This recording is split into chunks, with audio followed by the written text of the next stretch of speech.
It's just like a vice.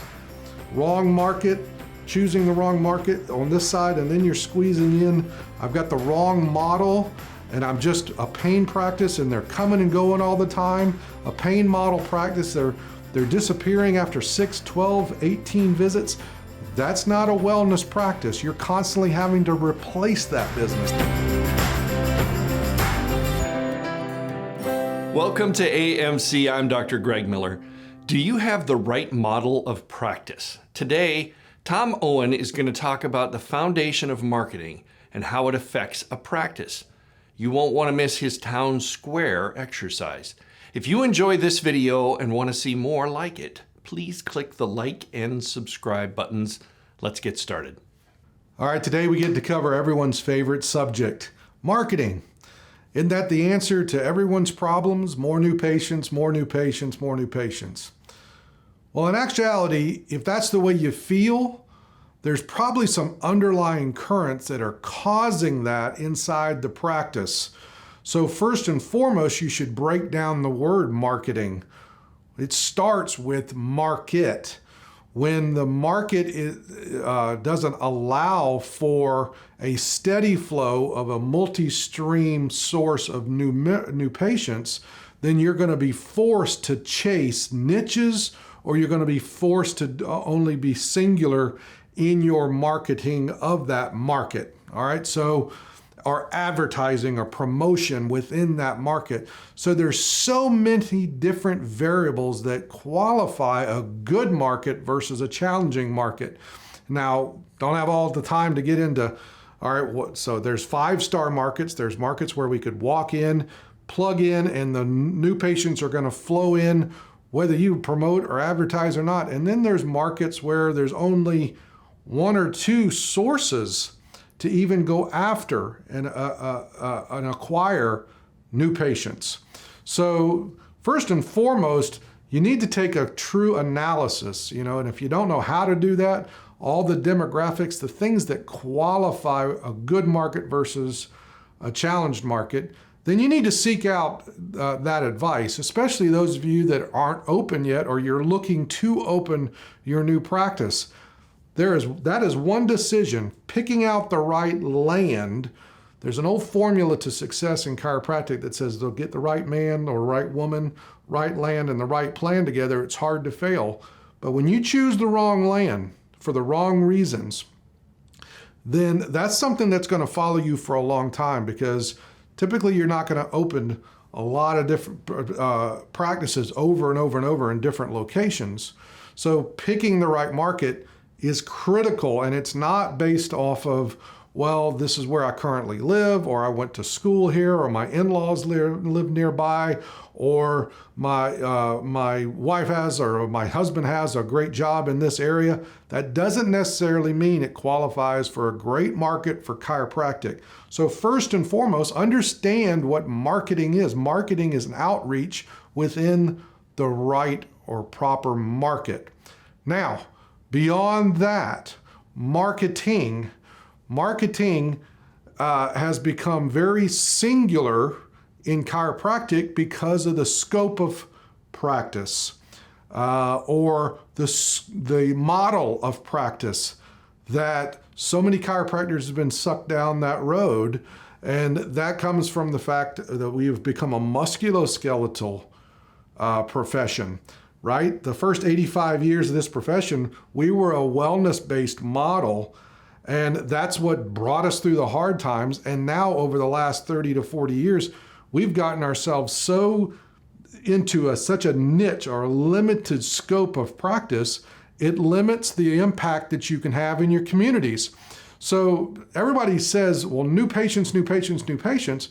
Well, if you're only able to treat for pain or treat for headaches, and you're only able to market for low back pain, then there's only so much of that scope in any particular market. So I've already covered, first of all, you got to have a great market with all the right demographics and the potential. Then you walk in, and let's say you make that wrong decision. You go to a limited market.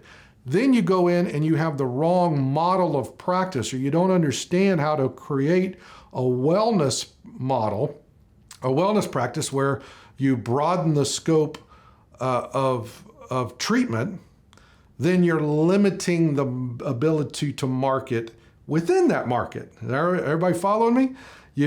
It's hard to do marketing from a broad perspective in any particular market. So, folks, if you don't know that answer, if you don't understand what I'm talking about of creating a wellness practice that has a broad scope of treatment, then you need to seek that guidance out too, because that will affect you. And it's just like a vice. Wrong market, choosing the wrong market on this side, and then you're squeezing in, I've got the wrong model, and I'm just a pain practice, and they're coming and going all the time. A pain model practice, they're disappearing after 6, 12, 18 visits. That's not a wellness practice. You're constantly having to replace that business. See, chiropractic practice is a business. You can have all the art, philosophy, and science you want, but the fact of the matter is there are bills to pay. There is a business to manage. And if you're constantly having turnover, then again, we need to look at the right market. What's the scope of practice? What kind of practice are we trying to build here? And then once you do that, then you can hone in on the marketing or the promotion or the advertising. You have a broader scope, a broader number of conditions that you can treat. You have an expansion of marketing or an expansion of market that you can promote too.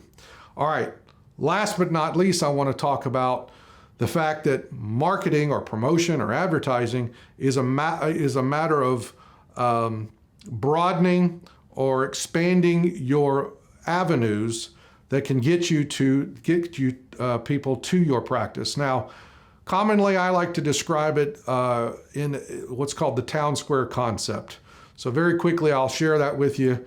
Get a blank piece of paper out, draw a 1 inch by 1 inch square block, and you start drawing like rays of sunshine away from that block. You start identifying how many different ways have I created for someone to make their way to my practice. The problem with today's chiropractor is many cases they're dependent on just social media, or they're dependent on just community outreach, health talks, or things of that nature. Or they're even worse, they're just doing promotion for one niche condition to utilize a piece of equipment that they've spent for. That's called niche marketing or niche practicing. But either way, they get into a situation where they're really dependent on one or two sources. That's a dangerous way to run a good business. What you want to do is expand your concept. The town square concept is figure out how many different ways somebody could walk down a street to your practice. So I encourage you, get a piece of paper and do that.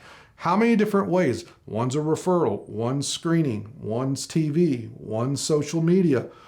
Oh, and then once you get past that 4 or 5 that everyone's doing, all right, are you expanding that? Are there internal promotions? Are there direct referrals?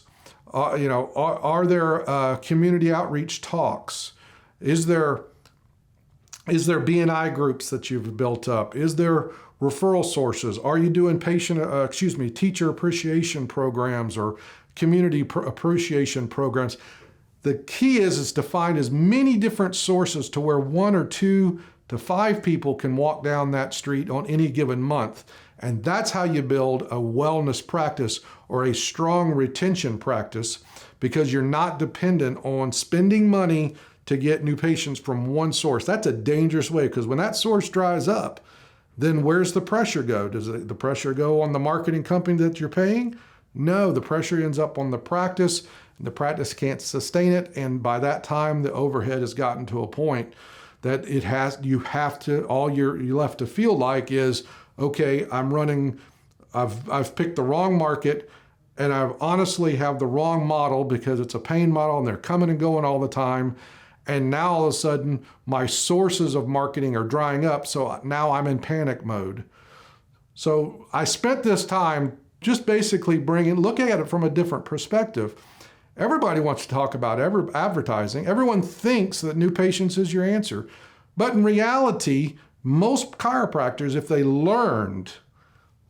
stopped and learned how to keep the business that's already coming in most cases, the practices can double in short order, certainly significant increase.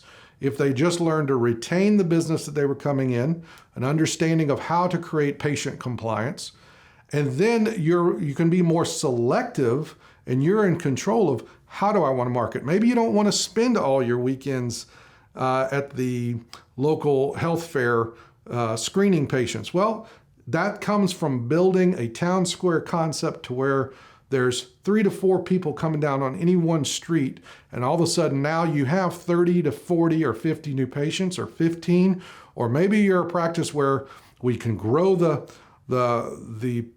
patient visit average up to a point that you're retaining them for 50, 60, 80 visits, and now you only have room for 15 to 18 new patients a month. It's all in how you build your market and then the scope of practice that allows you to control the type of marketing and the amount of marketing you need to sustain whatever level of practice you're looking for. I hope you have found this informative. That's what AMC is here for. We build self-sustaining, stress-free referral practices where the doctor is in control of the practice and they're able to control the amount of freedom and the financial freedom that kind of practice or that model of practice will provide. I appreciate you. Live well, serve well. If you enjoyed this video, click the like button and share it with your friends and colleagues. AMC is here for your practice and your patients.